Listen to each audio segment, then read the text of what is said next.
Hi, my name is David. I'm going to show you how to create a bread starter. What you need is a container, 1.3 litres is a good size, jug of water, warm around 25 degrees C, brown bread flour, white bread flour, something to stir the mixture with.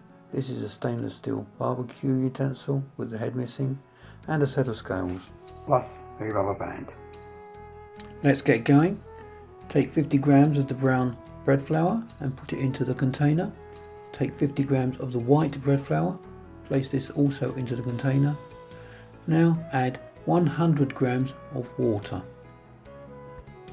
Ideally this should be warm, but if not, cold is fine.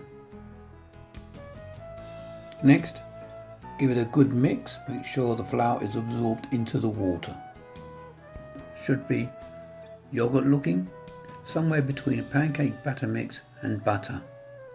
If it's not, just add a little bit of water, 15 grams at a time.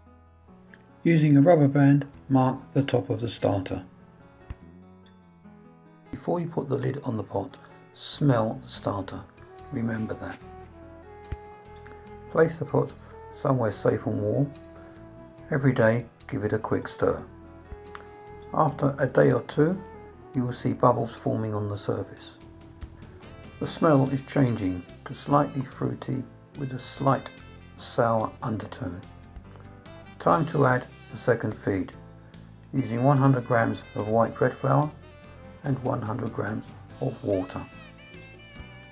Stir thoroughly and reposition the rubber band.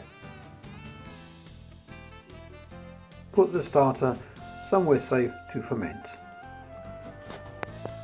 After a short time on the shelf, the starter will have risen above the rubber marker, showing clear signs of bubbles on the surface. Time to put the starter into the fridge, stirring it every day until you want to use it. Take off what you need, replace it with 50-50 flour and water.